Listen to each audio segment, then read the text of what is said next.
From Pacifica, this is Democracy Now! The ground started moving. It was very strong. The windows started to break. People started to leave their homes.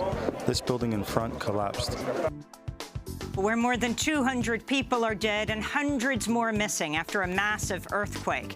And Puerto Rico is hit by what could be the most catastrophic hurricane to hit the island in a century. It just made landfall. Then to healthcare. Count me in for an idea that gives a patient a voice they would never have under single-payer health care.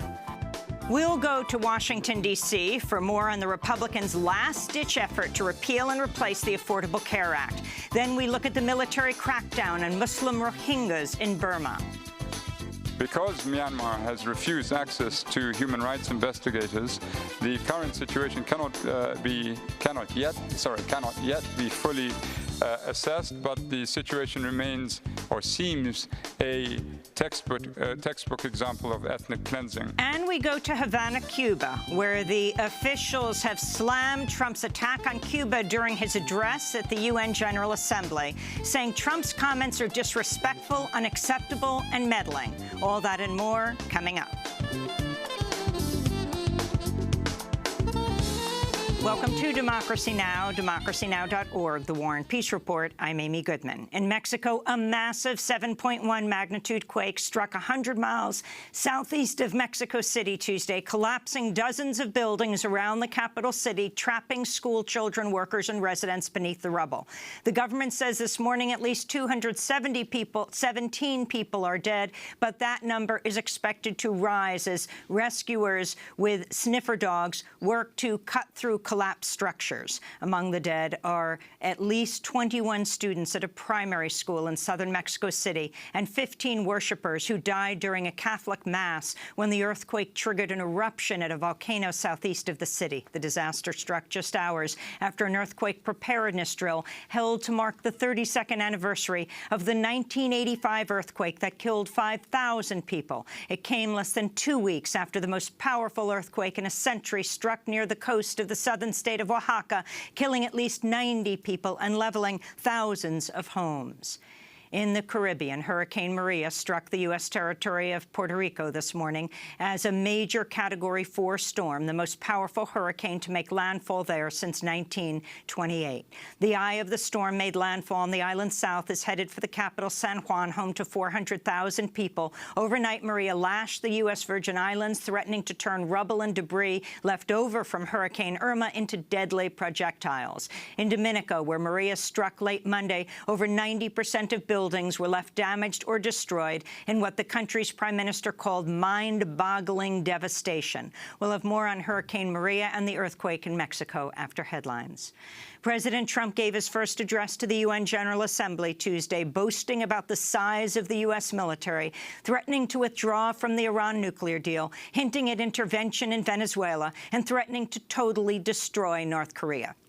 The 40-minute speech was reportedly written by Trump's senior advisor, Stephen Miller, and did not call out other authoritarian countries that are U.S. allies, including Egypt, Turkey, and Saudi Arabia. In his sharpest of many threats, Trump called North Korean leader Kim Jong-un Rocket Man and said the U.S. was prepared to destroy an entire nation of 25 million people.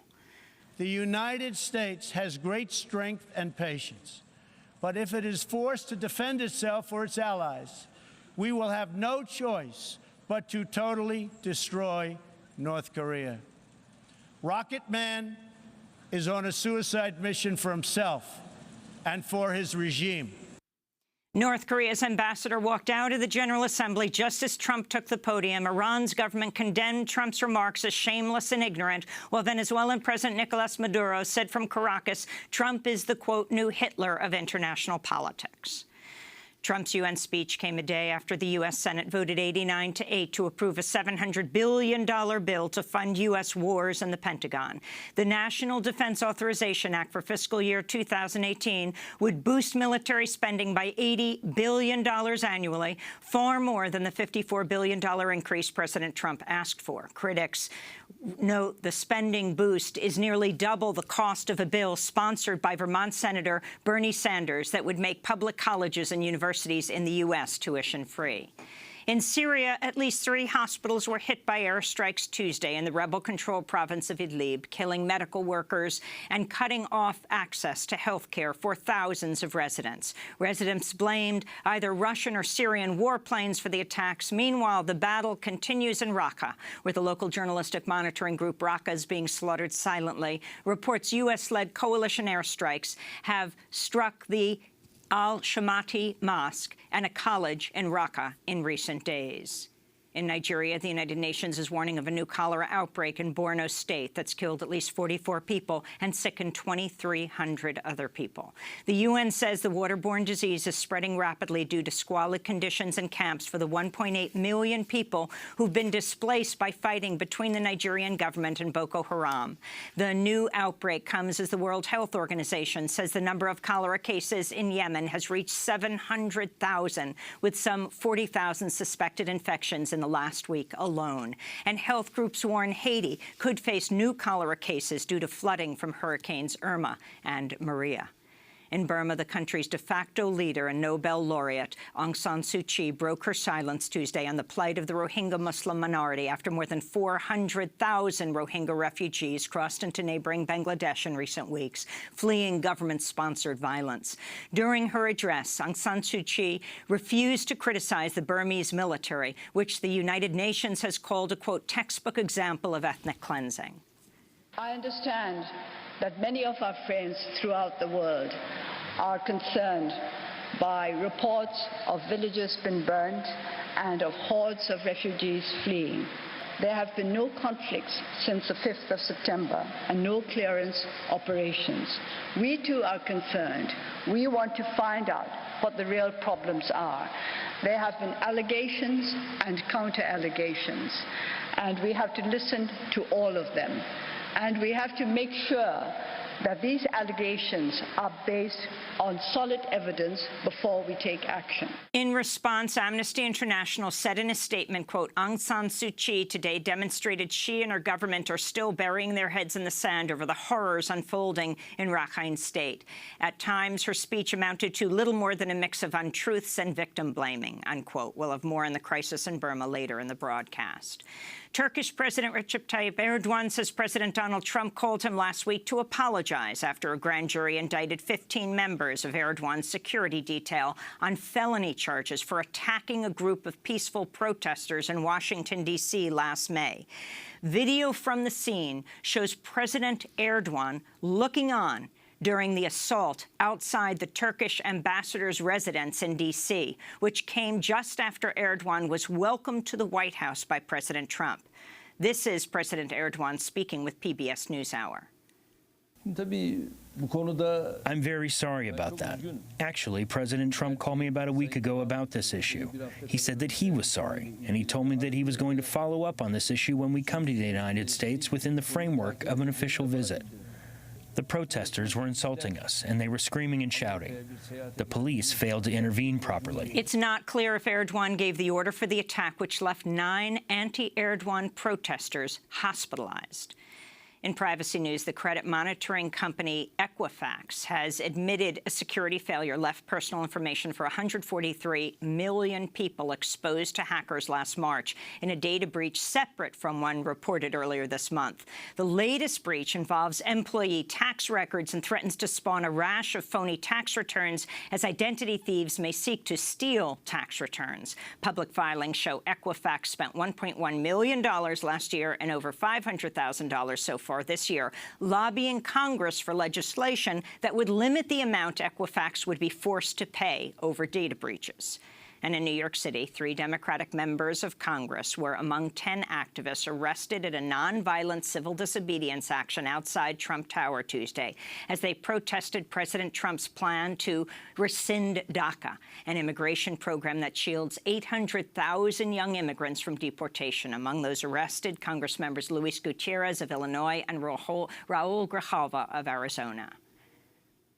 To Donald Trump's residence here in New York City, and we're going to denounce the end of DACA, and we're going to demand justice for our immigrant community and for him to end his white supremacist, xenophobic attacks against our community.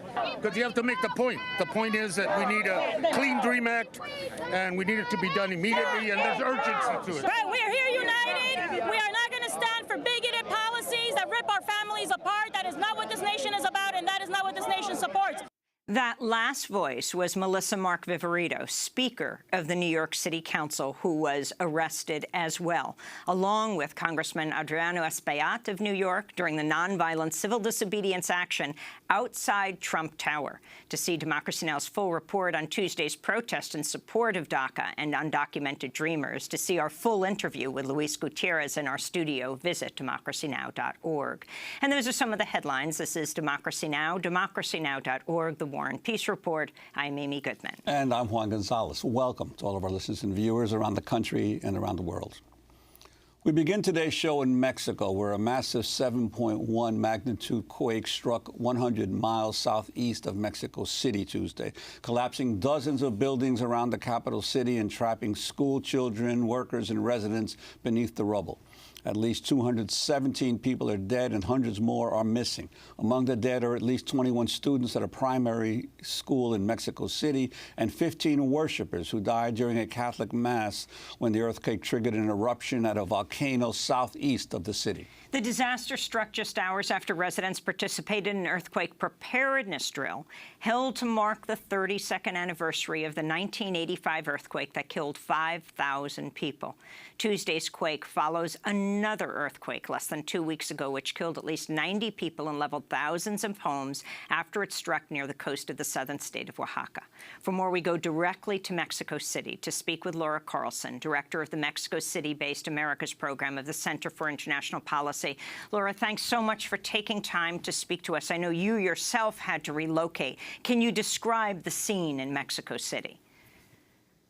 Well, Amy, it was a terrifying moment. For anyone who hasn't felt a major earthquake, it's a deeply humbling and horrifying experience. I was on the roof of a very old building in the downtown area when we began to feel the movement. The alarm went off almost at the same time as the earthquake started because there was no prior warning and the epicenter was so close to Mexico City.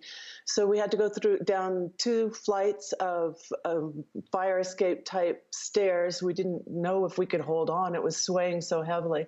By the time we got out in the streets were filled with people. There was glass, there was dust, and the smell of gas in the air. People were crying inconsolably and hugging each other. There's still a lot of people, you have to remember, who recall the 1985 earthquake and when thousands have died and they lost relatives. So there's a real deep trauma in Mexico City whenever this happens. We had one less than just about 10 days ago. So it was, people were very, very scared. Most of them were in the streets. There was no communication for the most part. So they were worried about relatives and trying to get a hold of loved ones that they didn't know what had happened to them. Well, what is the situation in terms of power, electricity, and water there, and the damage to the infrastructure as far as you can tell? And you mentioned the 85 earthquake. There was much criticism of the Mexican government at the time for its slow and haphazard response to that disaster. Right. Well, there was no electricity. There's still no electricity in a good part of the city. There's also no phone service in a lot of the city. We finally got some phone service and some electricity, as you can see back, but that's still a crisis for many people. Of course, when it's dark, it creates a security situation. But for the most part, things have calmed down quite a bit here right now. The criticisms of the government's trying to avoid that this time, and they're acting. But as always, for the most part, it's the people who are going out there on the rescue missions and taking control of helping others, taking people into their homes, because there's a lot of homeless people now. The building next to you, Laura, collapsed? Yeah, just 5 blocks away, an entire building collapsed. And that's, of course, when you have the biggest danger and when people are trying to get the rubble cleared away so that they can find out if there are people trapped in there. There are a lot of people that are disappeared. My friends have cousins that they're still searching for, unfortunately, one who died. So there's going to be a couple days here at least of digging out and trying to find more survivors. You arrived a year after the September 19th, 1985 earthquake in Mexico City. How eerie is it that this earthquake comes on the 32nd anniversary of that quake that killed 5,000 people? Can you talk about the stories of the people you chronicled from then? I think people are really traumatized by that coincidence. They feel like there's some kind of terrible fate about it in some ways. And again, as I mentioned, it recalls those terrifying memories. When I got here, the city was still in ruins. A large part of the city was in rubble across the entire city, and people were still trying to rebuild, trying to find housing. I began working with the September 19th Seamstresses organization because there was a section of town where the sweatshops were, and that section of town was particularly hard hit. The buildings fell. The owners wouldn't let the women out of the buildings. When the rubble, you could hear cries coming out of the rubble. The owners arrived to rescue their material and their safes, and they left living bodies, which caused a huge reaction among the populace. And that was why the union was able to form a women's union, an independent union. What happened out of that earthquake was that despite the terror and the fear, there was a huge coming together of the society that's marked Mexican society since then. This capacity to stand up and say, I'm going to risk my own life, because going into this rubble is dangerous. You have to know what you're doing, and there's always a danger of being out there. But I'm going to risk my own life. I'm going to give my own time to try to rescue people. This year, just last night at 10 o'clock at the university, they had a call, and they asked young people to come and take a short training to be a rescue worker, and thousands showed up at the university. They're all over the city trying to help out with water, with flashlights, and see if they can find any more survivors in the shortest term possible. Well, we want to thank you so much for joining us, Laura Carlson. Thank you for joining us from Mexico City. And of course, we'll keep people updated. Again, the latest number, something like 217 people dead, but it's believed hundreds of people are missing in this earthquake in Mexico City and beyond. This is Democracy Now!, democracynow.org, The War and Peace Report, as we turn now to look at Hurricane Maria, which just made landfall in Puerto Rico this morning as a Category 4 storm, just down from Category 5 hurricane. Puerto Rico's Governor Ricardo Rosselló has called Maria, quote, the biggest and potentially most catastrophic hurricane to hit Puerto Rico in a century. This is the Puerto Rican resident, Grisel Cruz. This is going to be catastrophic for our island, and at this point, on many parts of the island, we're without power because of the first storm that came through. That was Irma. We're without water in many districts. Can you imagine this now? Catastrophic. We're going to be, I think, without services for a long time. Hurricane Maria has already killed at least 2 people on the island of Guadeloupe and devastated the island of Dominica. Juan, your sister is in San Juan right now? Oh, no, she's in Calle, in the center of the island, yes. When we spoke to her last night, and she was preparing for the hurricane, but it entered around, I guess, around 5 o'clock this morning, and it came actually in an unusual path. It came to Puerto Rico from the south through Yabucoa on the southeast part of the island, and apparently it's gone right through the center of the island, which most hurricanes that hit Puerto Rico come from the east and come in through Fajardo. But this one is a path that actually could create the most destruction. Already, I think 88% of the island has lost electricity, from what I understand, because there's already a very fragile electrical grid that sustained a big hit during Hurricane Irma. And so now we're seeing as much as 88% of the people have already lost their electricity. The question is, though, the rains. In Puerto Rico, the big problem is always with hurricanes. The massive rainfall creates these huge flash floods, and that's when most people end up being killed. So hopefully this won't happen, but I understand weather experts are talking about as much as 25 inches of rain in a very short period of time from this hurricane. You know how many people now are in shelter, and did your sister just choose not to leave? Well, I think it's only about, I understand about 11,000 people are in shelters, which is a small number compared to the total population of 3.5 million of the island. Most people are battening down. You know, many of the houses have storm-proof windows, and they're hoping to ride it out. But the problem is also the rains could also trigger mudslides, and many houses are built on the sides of hills. That's always a problem. I mean, people must be suffering such terrible PTSD, post-traumatic storm disorder, right? Because you have them already coping with Irma. It did not hit Puerto Rico as hard as it was expected, but everyone was terrified that it would. And, of course, it suffered some damage. And now you have this. Right. And this is obviously a direct hit. Was Irma sort of glanced the island and really didn't go directly over it. So, yes, this is possibly the worst scenario. And, of course, the biggest hurricane ever that, in terms of damage to Puerto Rico, was San Ciriaco back in 1899, when more than 3,000 people were killed in that hurricane. And the only other Category 5 hurricane was in 1928. So this is an unusual event, even in an island that is prone to hurricanes. Juan, thanks. And, of course, we're going to continue to cover this as well as Hurricane Maria has made landfall in Puerto Rico as this broadcast takes place. This is Democracy Now! When we come back, we go to Washington, D.C., the Republicans' last-ditch effort to repeal and replace the Affordable Care Act. Stay with us.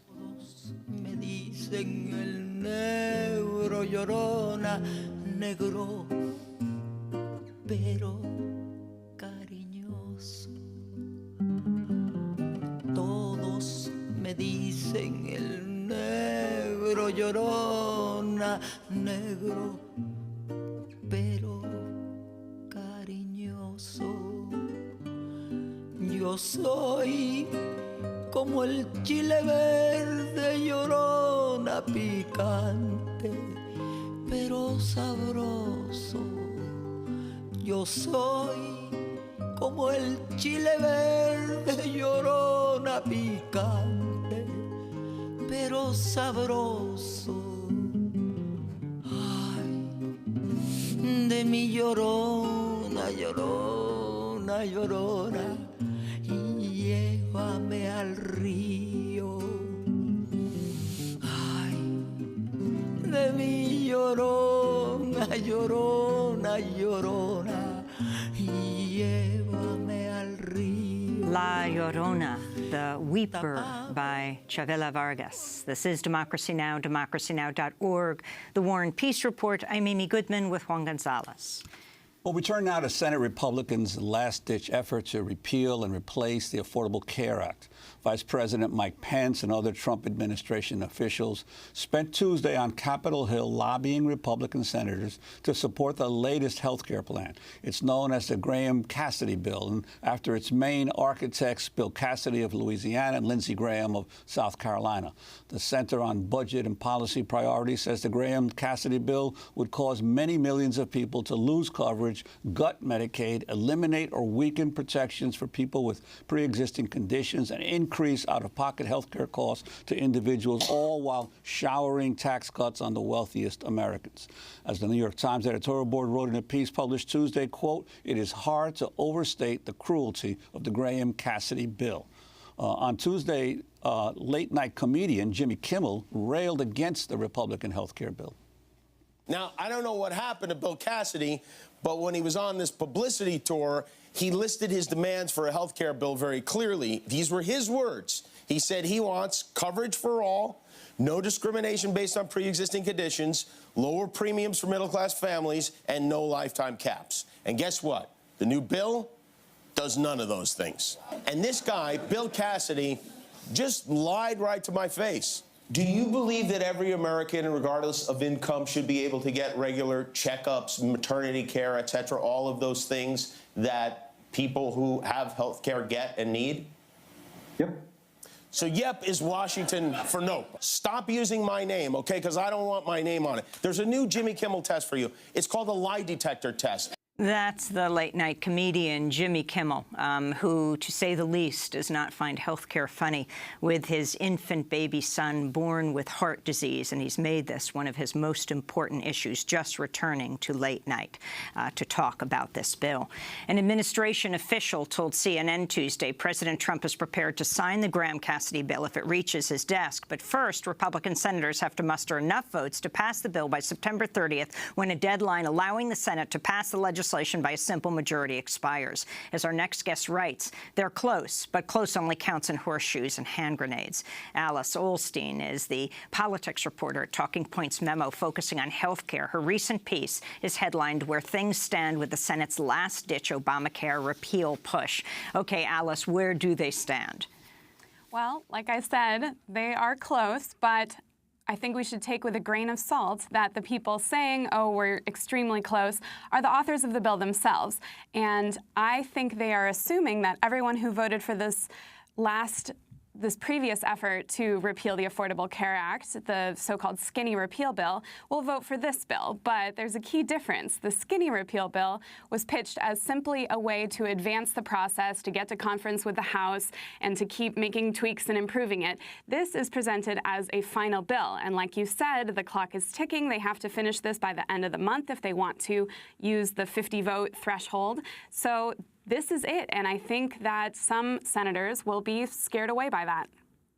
And Alice, the New York Times is also reporting that as the bill is structured, many blue states will suffer much more reductions in federal assistance to their health care to the health care insurance versus the red states that will gain more. So it's almost as if it's politically written to hurt the blue states.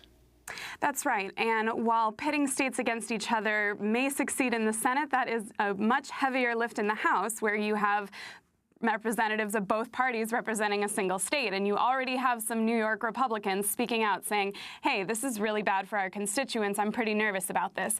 And so even if this does pass the Senate, I think it could run into trouble in the House for those reasons. Now, I will say this is less It is about red and blue states, but it's also about whether or not states expanded Medicaid. And we've seen states of various political leanings do that for their constituents. And the states that did that and have gotten that federal support for expanding Medicaid to cover more low-income people will see a sharper reduction under this bill. So it looks like they're being punished for that, for expanding Medicaid, which was both Republicans and Democratic governors. Speaking of which, Republicans and Democratic governors have written a joint letter protesting this bill.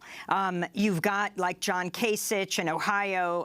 You've got Governor Phil Scott, Governor Charles Baker, Governor Brian Sandoval. Can you talk about the significance of this letter? Sure. I think it's very important. We saw governors speaking out, some governors speaking out during the last effort to repeal the Affordable Care Act. But I think it's more important now because this bill is all about giving power over health care back to the states, back to those governors. So the fact that the governors themselves are speaking out and saying, hey, this is a bad idea, this is a bad formula, and even though this gives more power, more decision-making power back to the states, it gives, in many cases, much less money, tens of billions of dollars less money to cover the population and provide health care. So I think that the governor's protest here will carry a little more weight. That said, many senators have shown themselves perfectly willing to buck their governor's wishes. Bill Cassidy, the author of the bill, is one of them. There was a very strong letter from Governor of Louisiana against this bill, and he's not going to change his mind on that. It's his bill. The question if John McCain will, since Ducey, the governor of Arizona, said he would support this. Right, and he's definitely one to watch. And now John McCain's gripes about this bill are a lot about process as well as substance. Now, the process they're using to force this bill to the floor before the end of the month is a little bit crazy. It's sort of a crude imitation of regular order. They have all of the pieces there, but not complete. They're getting a CBO score next week, but it won't include information on how many people could lose their health insurance or whether premiums would go up or down under this bill, because the CBO just does not have time to make that analysis. They're going to have a single hearing, potentially mere days before a vote, and that'll be in the Finance Committee. And the top Democrat on that committee, Ron Wyden, has said he was not consulted at all about setting up that hearing, and he called it a sham process. Now, that is not what usually happens in the Senate with a bill of this magnitude. Usually there are many hearings and markups and getting input from experts, and that's not happening in this case. Now, if the bill does go to the floor, it will only get 90 seconds of debate before they immediately go to voting on amendments. That's because this is the whole bill is positioned as an amendment to the previous health care bill that the Senate already passed. And let's not forget that it hasn't been CBO scored. It hasn't been scored by the Congressional Budget Office. And the question is, if they would vote on this, a fifth of the U.S. budget, without a scoring by the Congressional Budget Office. And let's also not forget that Bernie Sanders, with 15 co-sponsors, has introduced a Medicare for All bill. Alice Ollstein, we want to thank you so much for being with us, politics reporter at Talking Points Memo, focusing on health care. This is Democracy Now!, democracynow.org, the War and Peace Report. I'm Amy Goodman with Juan Gonzalez as we turn now to the humanitarian crisis in Burma, where more than 400,000 Muslim minority Rohingya have fled Burma to escape the brutal Burmese military. According to Human Rights Watch, tens of thousands of Rohingya homes have been burned to the ground. Some 214 Rohingya villages in Burma have been destroyed. Before and after, satellite photos distributed by Human Rights Watch show wide swaths of Rakhine State have been destroyed in recent weeks. Last week, the UN High Commissioner for Human Rights, Zeid Ra'ad al-Hussein, accused the Burmese government of waging a textbook example of ethnic cleansing. Last year, I warned that the pattern of gross violations of the human rights of the Rohingya suggested a widespread or systematic attack against the community, possibly amounting to crimes against humanity, if so established by a court of law. Because Myanmar has refused access to human rights investigators, the current situation cannot yet be fully assessed, but the situation remains or seems a textbook example of ethnic cleansing. On Tuesday, Human Rights Watch called on the United Nations General Assembly to condemn the Burmese military operation. Burmese Nobel Peace Prize laureate Aung San Suu Kyi, who is now Burma's de facto president, is facing mounting criticism for her handling of the violence. Last year, she attended the United Nations General Assembly as Burma's much-esteemed new civilian leader. This year, she has refrained from attending the gathering, choosing to avoid questions about the Burmese military's crackdown on the Rohingya. During a nationally televised speech on Tuesday, Aung San Suu Kyi refused to blame the military or address the UN's accusations of ethnic cleansing. Since the 5th of September, there have been no armed clashes and there have been no clearance operations. Nevertheless, we are concerned to hear that numbers of Muslims are fleeing across the border to Bangladesh. We want to find out why this exodus is happening. We would like to talk to those who have fled as well as to those who have stayed. For more, we go to Chicago, Illinois, where we're joined by Azim Ibrahim. He's the author of the book, The Rohingyas Inside Myanmar's Hidden Genocide, a senior fellow at the Center for Global Policy. Azim Ibrahim, welcome to Democracy Now! Just a clarification, since we use the name Burma for the state, the military renamed Burma Myanmar, why these two different names, people here for the same state. But can you talk about the situation of the Rohingyas now? Also, some pronounce that Rohingya. Yeah, well, the Rohingya have faced wave after wave of violence over the last half-century. Just the most recent wave that we're seeing that started just a few weeks ago is probably the worst that we've ever experienced. They have been described previously by the United Nations as the most persecuted minority in the world. So we have over the last few weeks seen over 412,000 Rohingya cross forcibly over the border into Bangladesh. And a country like Bangladesh is simply unable to absorb those kinds of numbers. This is exactly what the Human Rights Commissioner said. This is textbook ethnic cleansing on a massive industrial scale. Well, some in Burma claim that the Rohingya were not really indigenous to their country, but actually came over in the 1940s. You have done research on that, and what have you uncovered? Well, this is a claim that's gained a lot of traction in the public mind in Myanmar, is that these Rohingya are all illegal immigrants from Bangladesh that came over in 1942. And some of them even put a date on it. They actually say that they came over in March 1942 when they constructed this term Rohingya, and this term did not exist before that. So all politicians in Myanmar, including Aung San Suu Kyi, refused to use the term Rohingya. She was actually pressed upon it by the BBC a number of times, and she still refused to actually say the word Rohingya. But this is actually patently false. One of the things I do in my book is to actually look at this claim, and what I did is I dug up documents from the Indian National Archive in New Delhi, some of these documents dating back to 1824 and 1826, when Burma or Myanmar was a British colony, and the British did an extensive survey of that region, a civil servant called Charles Patton, and it states very clearly that 1 in 3 souls in the Rakhine district are of Rohingya origin. So this idea that this term was created in 1942 and they were all illegal immigrants from Bangladesh does not stand up to historical scrutiny. Some historians actually say that the Rohingya have more than 8 centuries of history in that region. But unfortunately, this narrative has gained a lot of traction in the public mind that they are all illegal immigrants from Bangladesh. And in fact, just last week, the Chief of Army actually said on his Facebook page that removing the Rohingya from this country is unfinished business from 1942. I wanted to ask you about Burma's de facto leader, the Nobel Peace Prize winner, Aung San Suu Kyi. After a long time of silence, she insisted there's no discrimination against Muslims. Yeah, well, Aung San Suu Kyi, Let me play for you a clip of what she said. Sure. All people living in the Rakhine State have access to education and healthcare services without discrimination. Healthcare services are being provided throughout the state, including hard-to-reach areas with new mobile clinics. The government has upgraded 300 schools in Rakhine. The vocational and technical training programs have begun. Muslim students also have access to higher education without any discrimination. Aung San Suu Kyi also addressed criticism that the Rohingya are not granted Burmese citizenship. Citizenship, a strategy with specific timeline has been developed to move forward the national verification process. But this is a process which needs cooperation from all communities. In some Muslim communities, their leaders have decided that they are not to join in the verification process.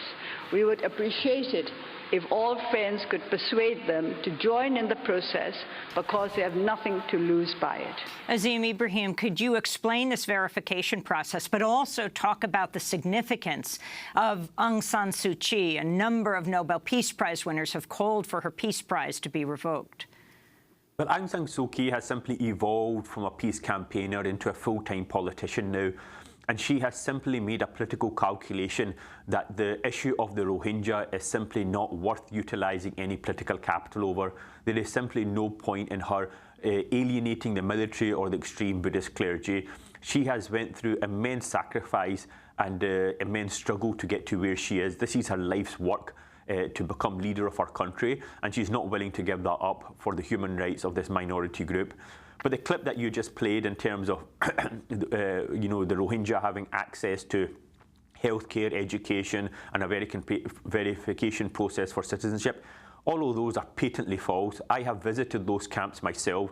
The Rohingya are confined to these massive, huge concentration camps in which they have restriction on freedom of movement, restriction on having children, on getting married, to access to education.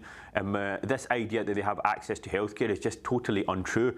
You know, I've seen myself that there's approximately one doctor to about 80,000 people in those camps. And there's almost a literacy rate amongst the children is about 3% that attend school.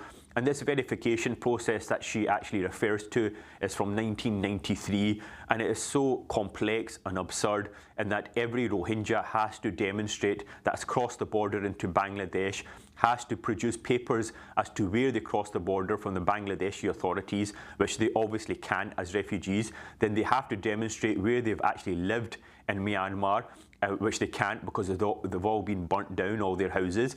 And then they have to demonstrate their family history with identity cards, which were never issued. So this is essentially just a process in terms of trying to pacify the international community. It's very telling that her speech was actually made in English, and on many Myanmar channels it wasn't even translated. This was an attempt simply to try to pacify the international community and try to delay. This was a delaying tactic from her behalf until the military actually finishes all its operations. And it's deeply unfortunate that she has simply now become a shield for this military action.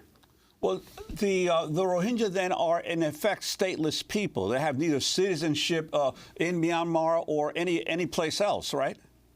Yeah, a recent Harvard study before this crisis actually described the Rohingya, described that 1 in 8 stateless people around the globe are of Rohingya origin. And after this crisis, we can essentially say that that has gone up quite considerably more. And, you know, we have almost, at this current rate, 30 to 40% of the Rohingya population has now been ethnically cleansed into Bangladesh.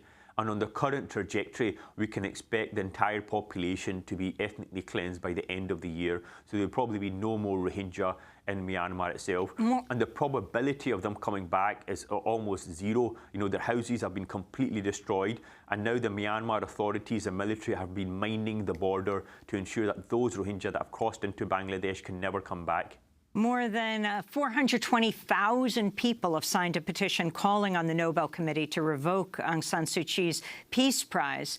South African former Archbishop Desmond Tutu wrote an open letter to his, quote, dearly beloved younger sister, in which he said, quote, if the political price of your ascension to the highest office in Myanmar is your silence, the price is surely too steep. Finally, Azim Ibrahim, what are the Rohingya calling for? What are you calling for? You who have worked on this issue, studied them, wrote a book about this issue for so long. The Rohingya simply want to live in their own country, the country of their birth, the country of their indigenous people, and have full citizenship of their country. Their citizenship was stripped of them in 1982, making them all stateless.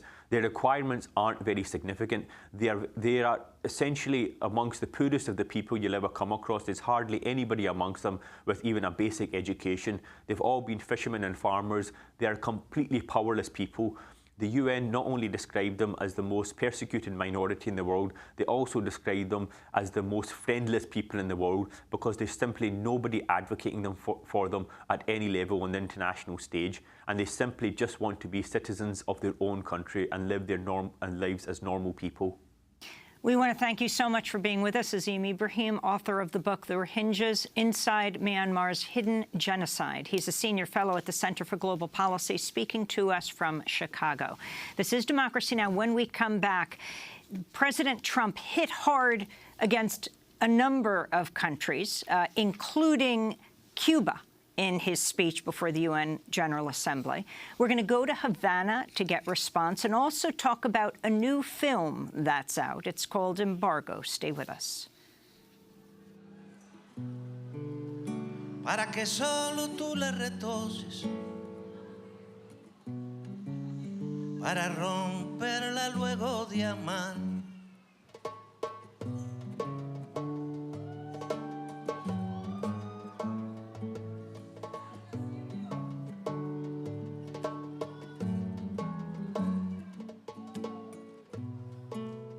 Una canción de amor esta noche, inesperada para mi voz. Una canción de amor y de goce. Una canción de amor de los dos. Una canción chorobiara. Una canción chorobodiara. Una canción chorobira. Una canción chorobodiara.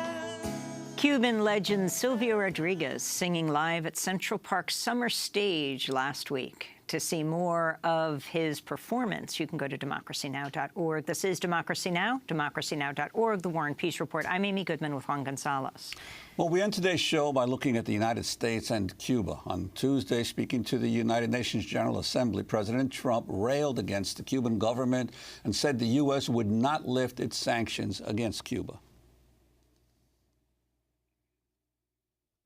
Trump's comments on Tuesday were his administration's latest attacks on the Cuban government. He has moved to reverse the normalization of relations between the U.S. and Cuba and reimpose travel and trade restrictions. Secretary of State Rex Tillerson also says the U.S. may close the embassy over a host of unexplained health problems that embassy workers are suffering, including hearing loss and brain injury. The health problems appear to be caused by some form of sonic attack.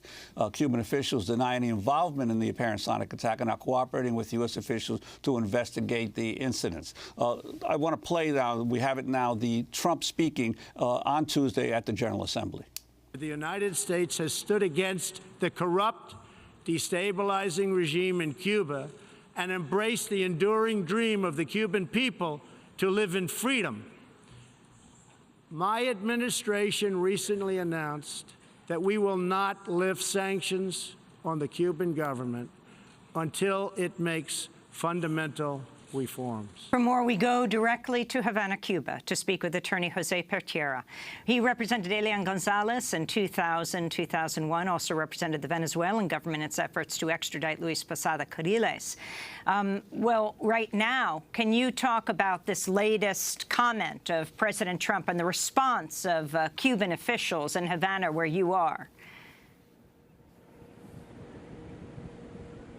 Well, first of all, good morning, Amy. It's good to be with you again. We usually find ourselves in strange places, now in Havana, before in Caracas. President Trump's comments are not surprising. He's been railing against half the world's population and his own since before he became president. Tillerson's comments on Sunday that they're considering closing the embassy are troubling, however. It would be scaling back dramatically President Obama's moves to normalize as much as possible diplomatic relations between the two countries. I can tell you this is a proud country. Cuba will survive and will resist this latest attempt by an American president to continue to blockade it, but it's a disappointment because Obama had gone so far, and now Trump wants to take it all back.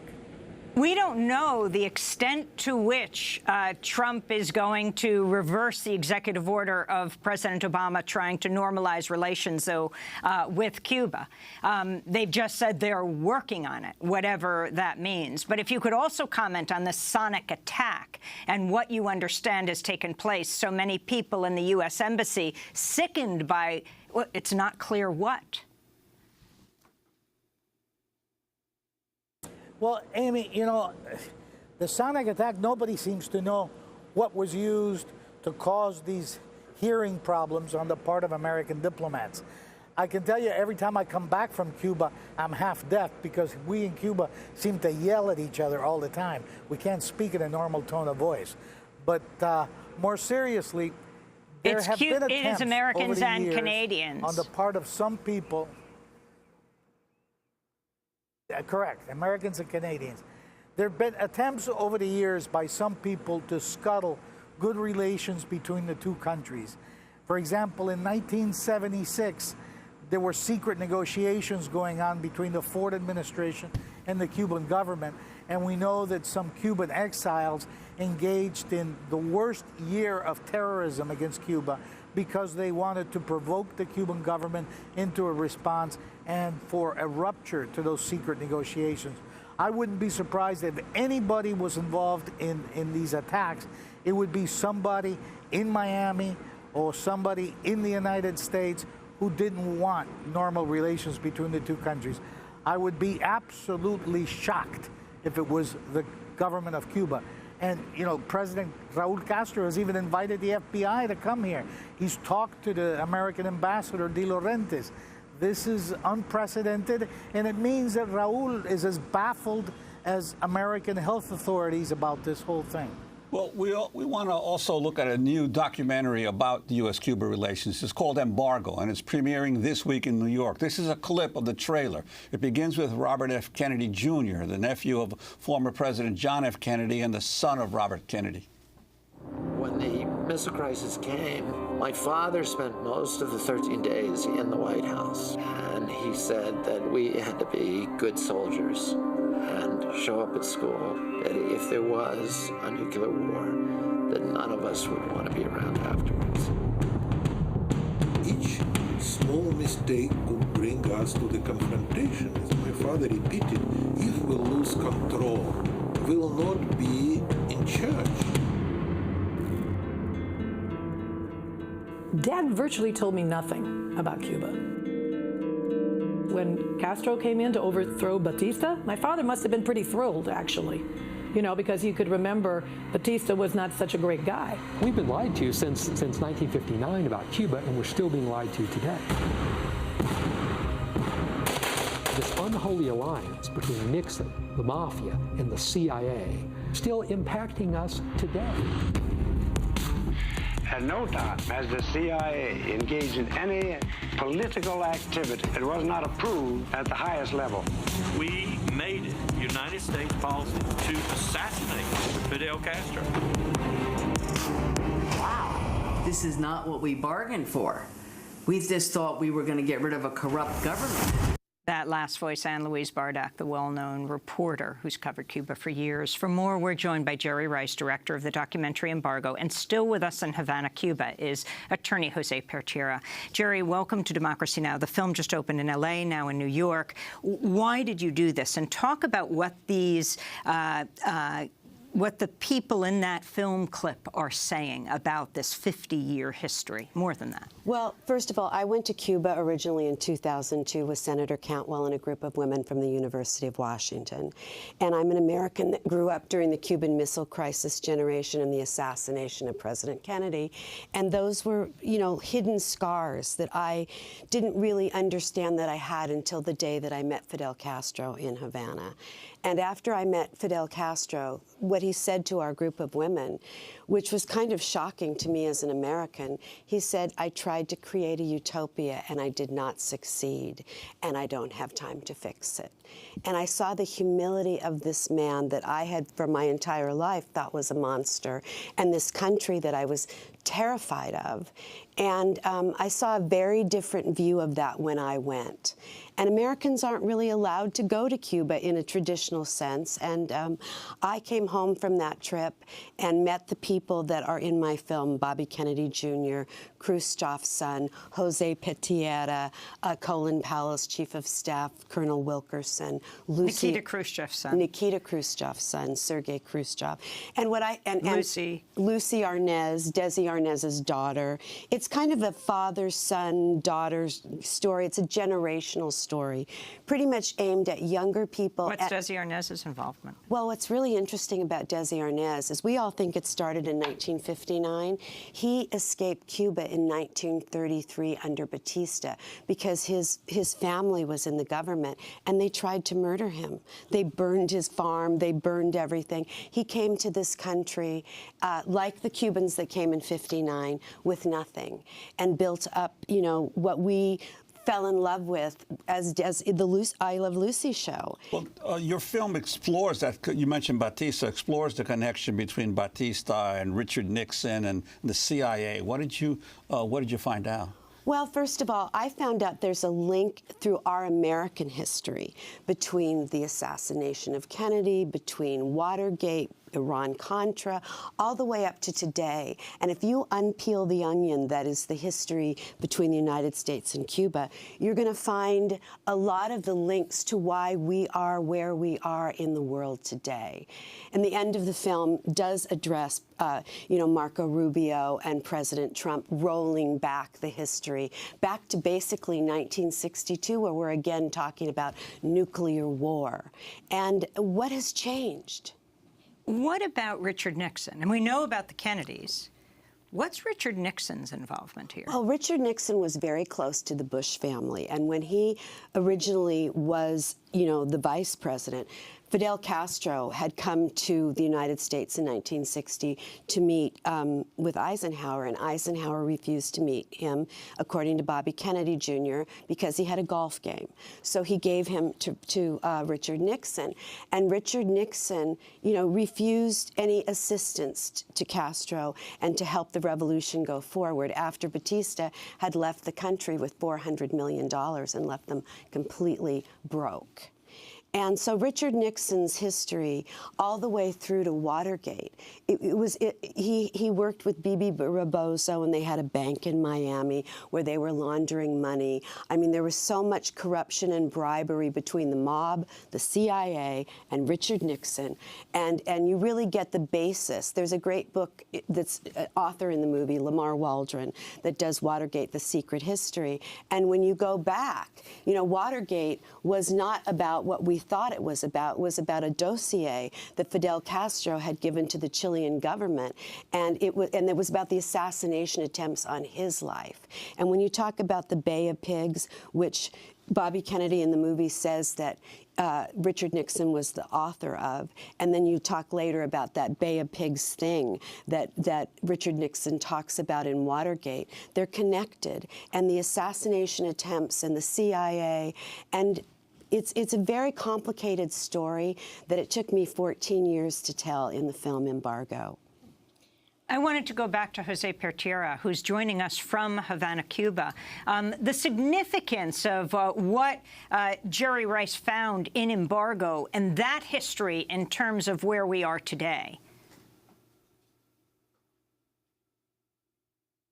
Well, Amy, the significance is that there's a whole lot of people in the United States who through the years have wanted to better relations between the two countries, but there's an awful lot of other people who have not.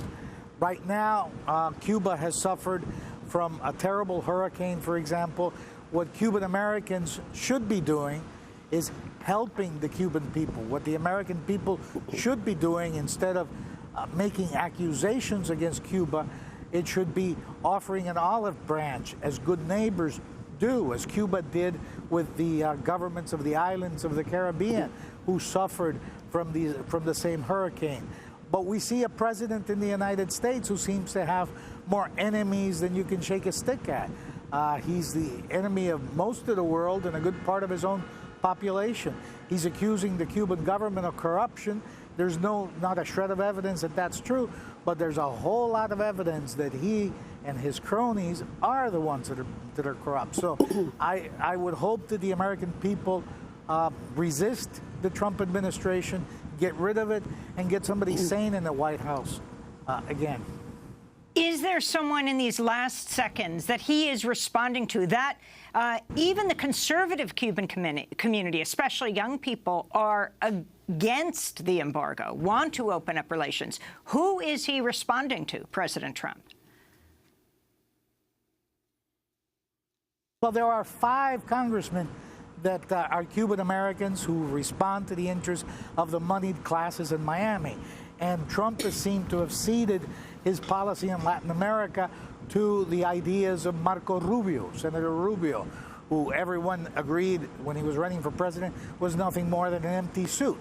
But it is Marco Rubio who's calling the shots on Cuba policy, on Venezuela policy, on Mexico policy, and, really, United States policy should be set in Washington and not in Miami. We have to leave it there. Jose Pertira and Jerry Rice, Director of Embargo. We will do part 2 right after the broadcast. Juan, you're going to be speaking in Newark at the Abyssinian Church and in Kansas City in the next few days. Check our website at democracynow.org about his book, Reclaiming Gotham. I'm Amy Goodman with Juan Gonzalez.